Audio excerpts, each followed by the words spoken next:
Hey, everybody, welcome back to another edition of Mission Control. I'm your host, Paul Schmidt, here with my co-host, Cindy Kangas, and this show is all about talking about the ins and outs of and the fundamentals of developing and using, or not using, but working in a nonprofit and all the aspects that go along with it. And today, we have a special nonprofit involved, but one of the key themes of today's program is going to talk about branding, and especially in the case of rebranding and refreshing your brand.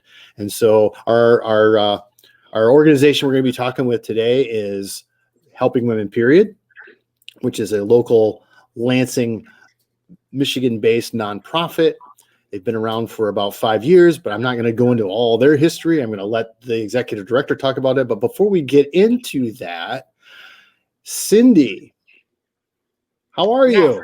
I'm doing well. I'm excited to be here. I always love chatting with you, Paul, and I love the nonprofit community in the area. We all know each other, and we all want to lift each other up. So it's always exciting to be here. Awesome. And as Cindy alluded to, she works at a nonprofit. She's been in the nonprofit world for, well, I'm not going to give the years, but for a while. And it's all been a while. for a but so much so that you're like in the room where it happens for a lot of these organizations. So let's talk a little bit about the branding element. Now, knowing your history in the organizations that you worked with, what are some things that you've seen when it comes to rebranding or refreshing a brand from your observation? Yeah, well, let's talk about branding, just overall, stand back, big picture. It's really how you're engaging members. You're engaging your demographic because you want to increase donations, you want to maximize your impact, you want to motivate, you want to stand out, and you want to have some sort of way to show your integrity, your ethics, your mission. And a lot of times people think, it's just a logo, but it's really not. It's really a feeling that people feel when they see your logo, and they instantly recognize, oh, that's this company. I trust them, and I know exactly what they stand for. A lot of times when you come from a national nonprofit, like, the Comans of the world and the Junior Achievements of the world, on a national level, they just kind of decide what the brands are, and all of the individual locations just kind of have to follow those brands. But when you have an individual local nonprofit, you have a little bit more freedom to create your own brand, which is interesting. A lot of times people are just kind of handed their materials, they're handed their branding, and off they go. But it's not as easy for the small nonprofit. I've also seen a lot of branding changes. I work for a nonprofit right now, and we're celebrating our 30th anniversary. So a lot of times, branding isn't just about changing a logo, but it's also about celebrating a special occasion.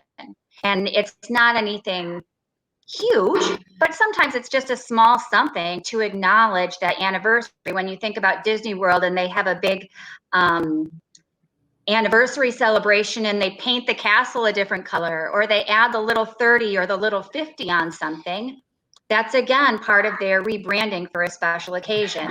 So really, I would think, as nonprofits are deciding on their brand, they're bringing in their board, they're bringing in their stakeholders, they're bringing in their target audience, and they're deciding on their goals, and they're deciding how best to share with the community who they are and how to be recognizable. That's awesome. And those are really good points.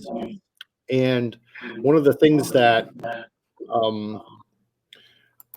is that I've come across in my field is the fact that we have to make sure that the materials that we create as a video company, I guess I should have mentioned that at the beginning, that's what I do, is that we have to have those elements in place to help tell that story appropriately. If those aren't in place and you change it midway, we have to change what we're doing. And so that is one of the things that we talk about with the organizations that we work with as well, is like, if you're going through a rebrand or refresh or rebrand, let's hold off on producing videos until you have the idea what you want to, how you want these materials to look. But anyway, those are good points, Cindy. And I think it's time now to bring on our nonprofit guest, Helping Women Period. So stay tuned after this, and we're going to talk with Lysne Tait of Helping Women Period. Well, welcome back. This is our second episode. Welcome to our second episode, Lysne. This is Lysne Tait, Helping Women Period. But before I talk about anything more about Helping Women Period, tell us and the audience who Helping Women Period is, and as much as you can. Well, thank you. I'm really glad to be here. Helping Women Period is a local Michigan nonprofit that provides menstrual products to homeless and low-income people in the mid-Michigan area.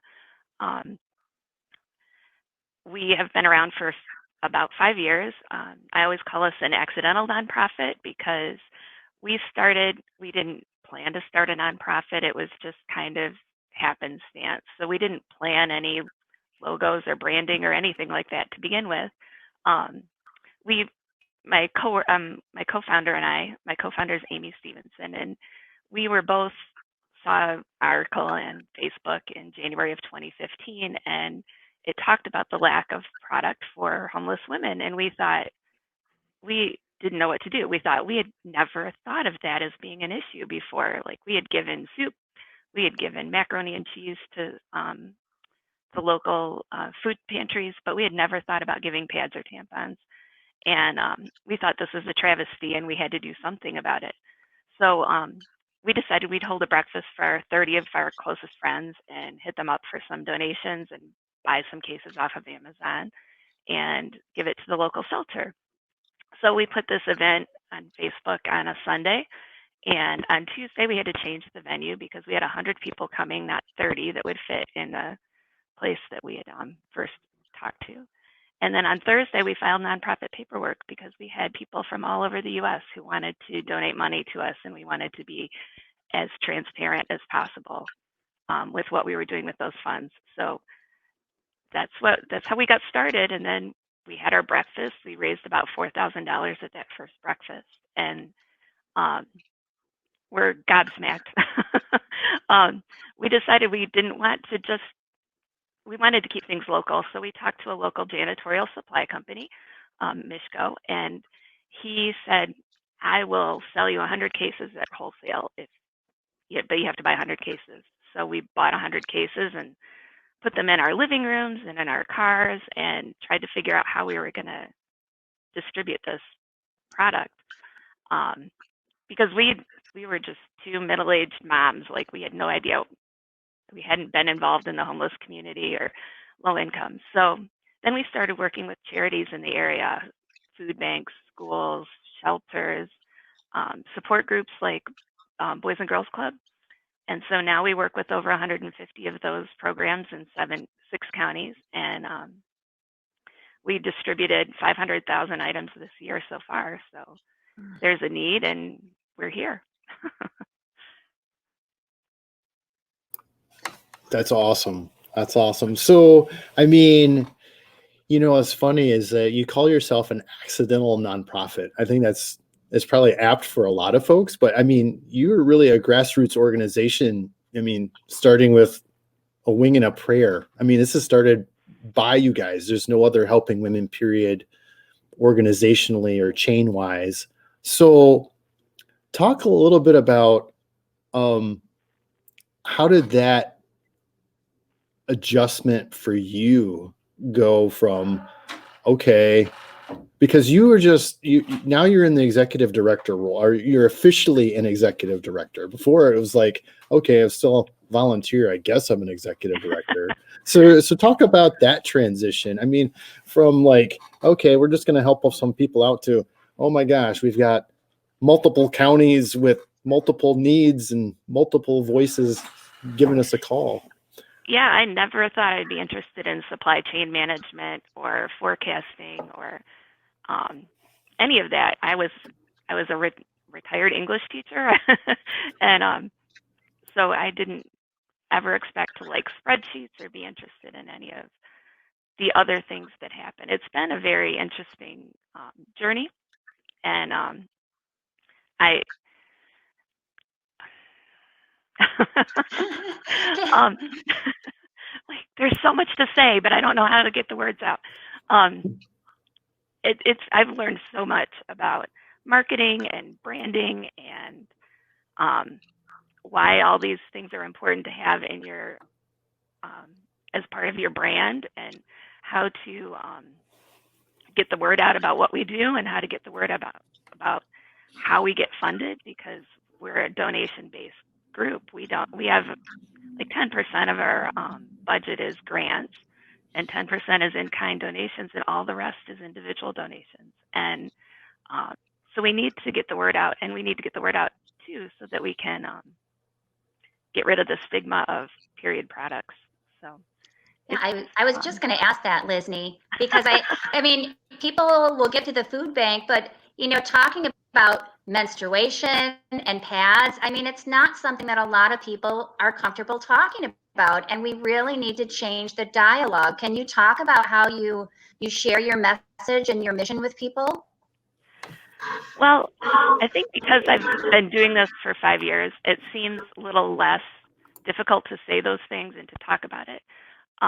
And people are more receptive, I think. But I don't know if that's just because I don't care if they're not now. I mean, I'll keep talking about it anyway.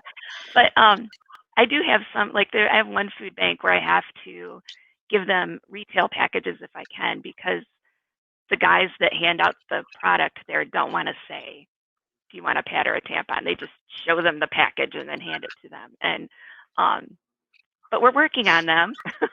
They're getting closer to being able to talk about it. But people are like, when I do the mobile food banks and hand product to people in their cars, they're so excited about it. And I never thought that it would be something that people would like do a happy dance. Like, I've been waiting to see you, they say. And so, yeah, I just think the more we talk about it, the less stigmatized it'll be. And Well, let me ask you that. I mean, how crucial is what you're doing for? I mean, obviously, you have to look at local and trying to supply the local area. How serious of a situation, for those who don't know, how serious of a situation is this? Well, it's a public health issue. I mean, if people don't have the product they need, they're going to use things that are not sanitary, like paper towels or toilet paper or socks or old T-shirts. And those people who are the most vulnerable, who don't have the money to buy these products, also don't have good health insurance, right? So if they use those products and they get sick, they're not going to go to the doctor.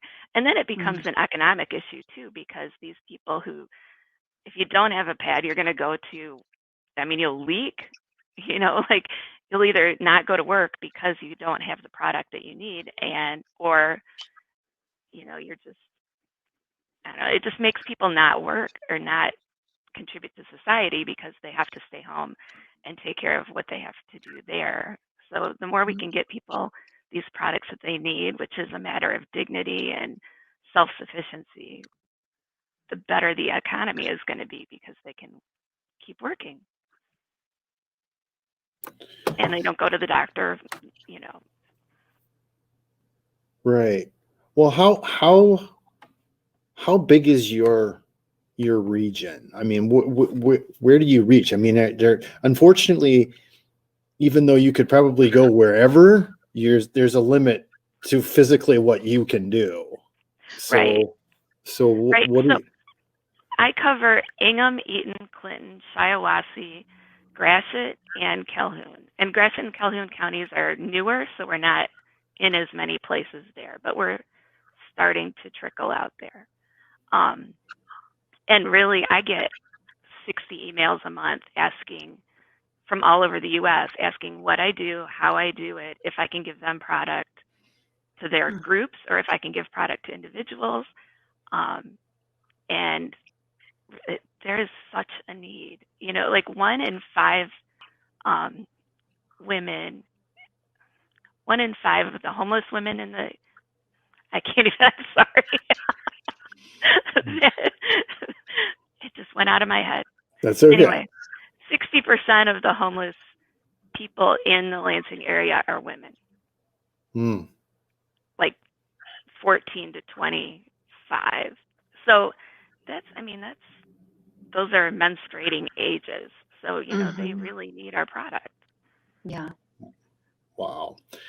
Well, we're about to talk a little bit more about moving, about what Helping Women has done to refresh your brand. And as the next segment, we're going to bring on your marketing specialist, Rose Tantrapohl from Moonsail North, and we'll let her talk a little bit about Moonsail North and what you guys did to refresh your brand. So stay tuned after this.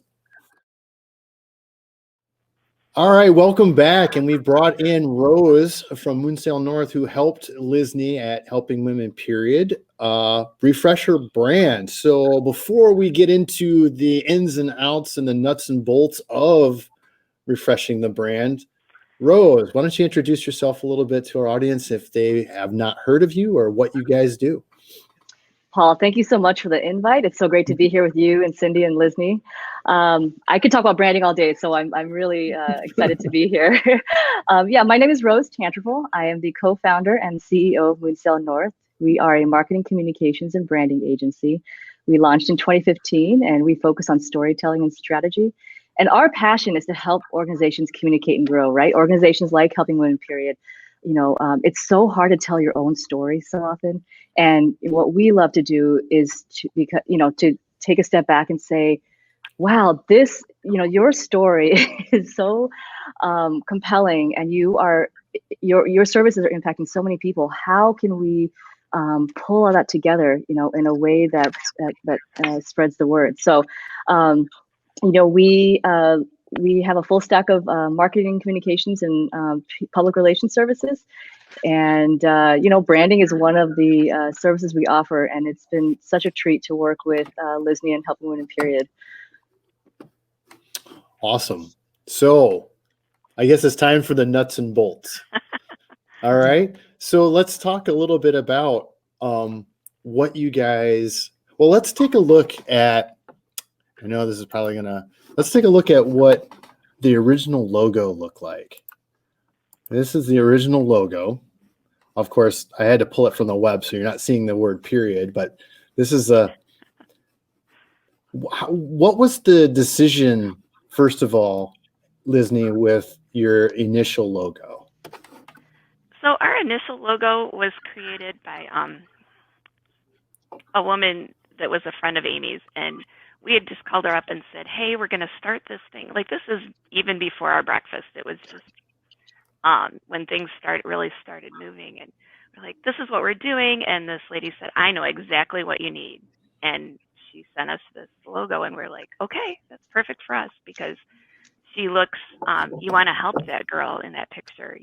She just is so, there's something compelling about her. And Pam told us later that the reason she created this logo was that she had a daughter who was homeless for a while, heroin addict, and she's like, I know that my daughter would have needed your products. And so this is the picture that I see in my head as soon as you said what you said. So it was a lovely logo, and I love this girl, and I was really sad to see her go. But it was something we really needed to do too. Awesome. So the rebranding process. Now, Lysne, you just said that you wanted to move to something new. What was the process of doing that like? I mean, how did this come about? Part of the reason we wanted to change our logo is that it wasn't representative of the people we serve or the people who help us serve. And it's a really nice white girl, but that's, you know, there's more to our demographics than that. And so we thought it was right after the Black Lives Matter movement started, and we really wanted to take a look at what we were doing and how we were doing it, and what we were giving to the world, you know, what our face was. And I thought, you know, some of my friends who are Black don't want to wear a white girl on their shirt. And so then I reached out to Moonsail and said, we need to change this. Can you help us? Because I don't know what to do. Well, I do know what to do. I called them and said, hey, help me.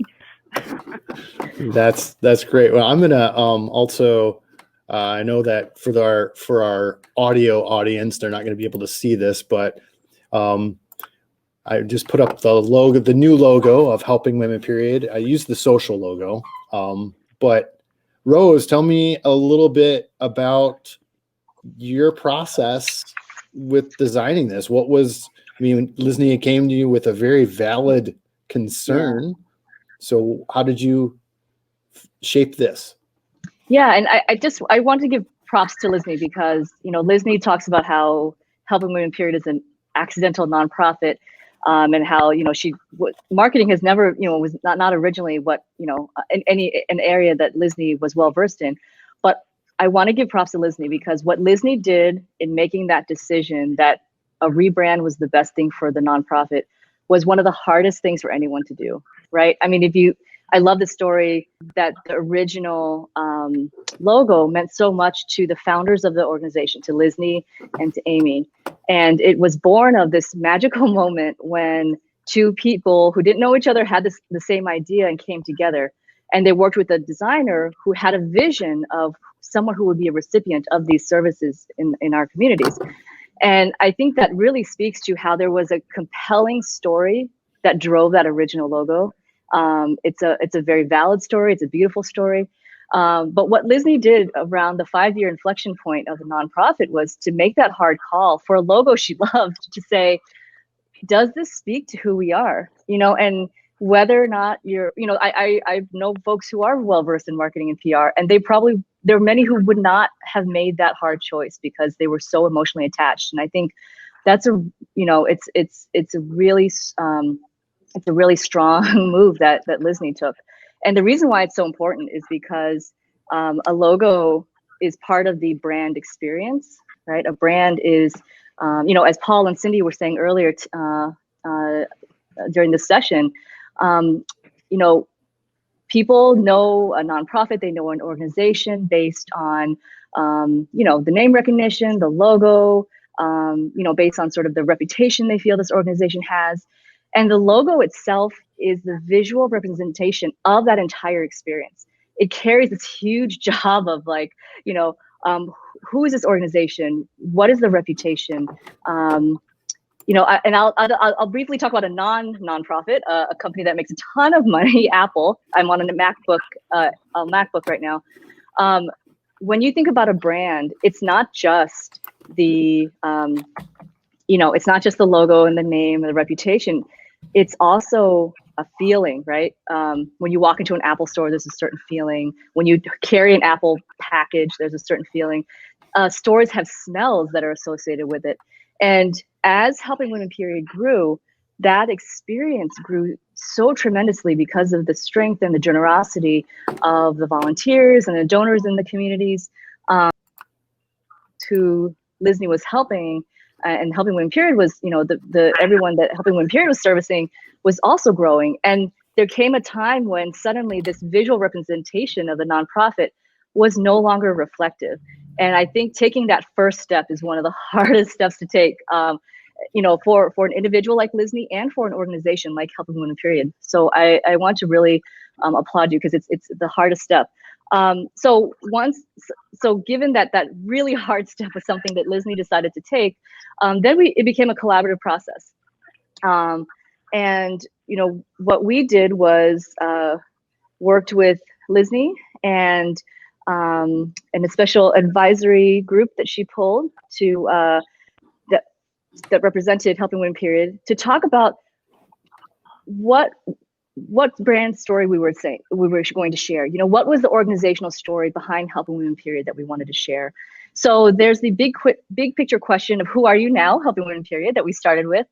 And then there were the questions of what kind of visual aesthetics do you as a group feel would support that story? And I just want to say one thing about that. Unless someone's a sole proprietorship or say a political candidate running for office, it's rare that a logo represents one person.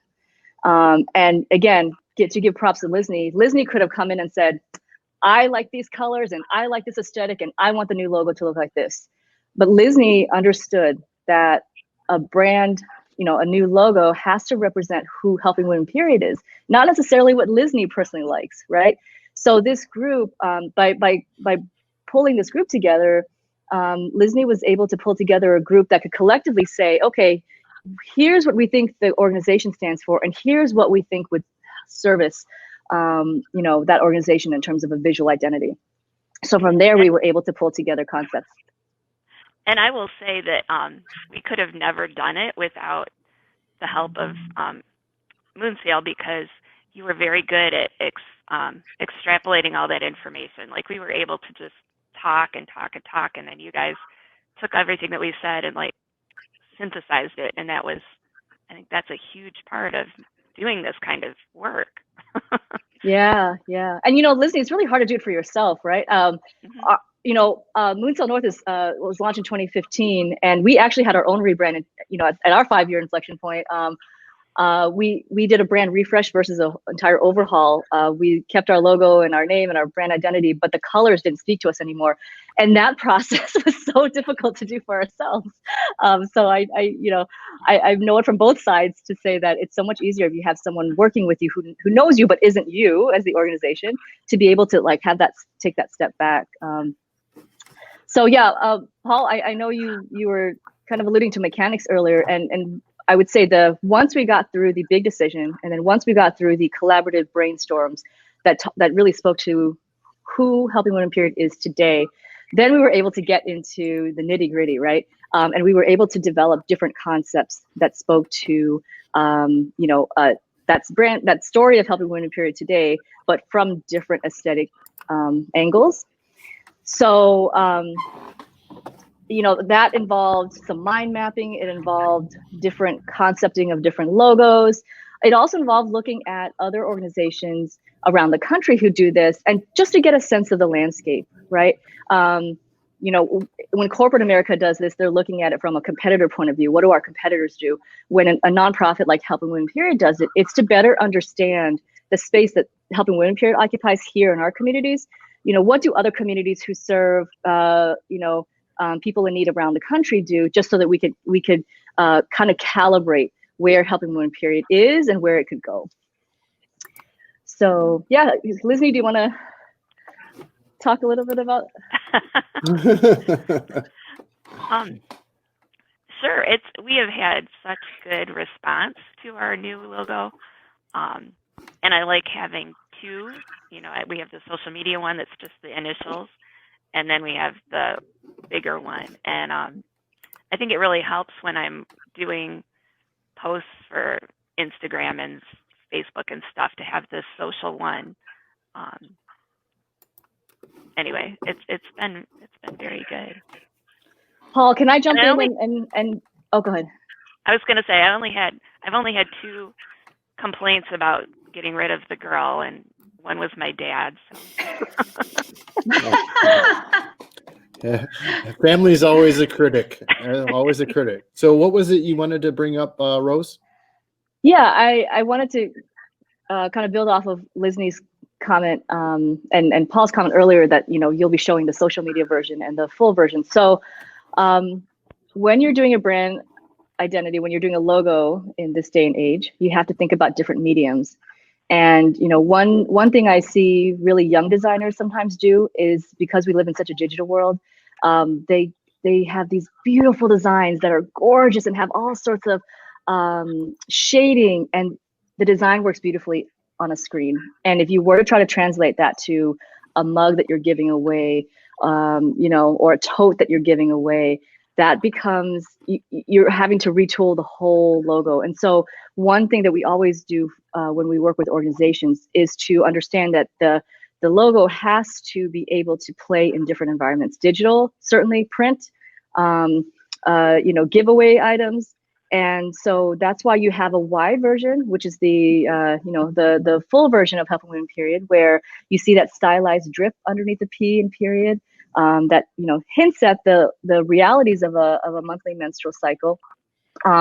And when you go to a social media environment where you have, say, just a small profile image or a small avatar, we have the version where you have HWP and that stylized drip contained within the very vibrant fuchsia circle, so that Lysne, as she noted, has options. She doesn't have to try. You should never try to squish a wide logo into a very small circular space. And so, part of some of the mechanics around developing a logo is to have a brand kit, right? A whole logo kit where you have the brand guidelines, you have Pantone specifications, you have the different file types for full color environments, for black and white environments, for digital. When you get to printing, you want versions for coated and uncoated paper. So, those are some of the mechanics behind what you have to do when you're done with the process, that hard process of finding that new identity, that new logo. Awesome. Well, and another thing that you were very helpful with was the font, because our last font was very stylized and it was hard to read if you were doing a big post with trying to keep the same font going in the other post. But now we have this one, and it's so clean and clear, and it's easy to read. Well, thank you both. I mean, that's pretty much, we've hit our time frame here. I really enjoyed the story of how this was all developed, and I think that it's a testament to how the relationship between the designer and or the brand architect and the nonprofit organization, that relationship, how that has to be. And I thought that's, it was really key, and communication is the key to making sure that happens, so that the brand architect or the marketing person understands the story. So before we let you go, Lysne, is there anything more you want to mention? You want people to go? How can they reach you? How can they figure out how to Helping Women Period? Well, you can go to our website. It's www.helpingwomenperiod.org. We also have a link to our volunteer opportunities. We do 2 food banks a month, and we need people to stuff bags for that. We need people to hand out bags at the food banks, especially lately because of the whole COVID and not having enough. A lot of more people are on unemployment, and our lines at the food bank have been huge. And last time we ran out of food at 10:30, and we usually go till noon. So having more volunteers there would be great. So. Awesome. Well, we thank you both for being able to take some time out of your day to be able to talk with Cindy and I. And that is the end of our program for today. If you want more of what we're doing, please check out Mission Control on the introduce.com website, as well as it's on YouTube, as well as all your podcasting platforms that you can think of. That is where this will be. So we haven't really quite decided on if this is just going to be a semi-weekly show, bi-weekly, but stay tuned. We will let you know what's going on with that. But any last words, Cindy? Oh, no. Thank you. I think it was amazing. I think you guys are amazing. The branding and the mission, the narrative, everything. I think it's great. I wish you the best. Thank you. Well, thank you guys both once again for being here. And check out helpingwomenperiod.org. Check out Moonsail North and all the work that they do. And we'll see you next time.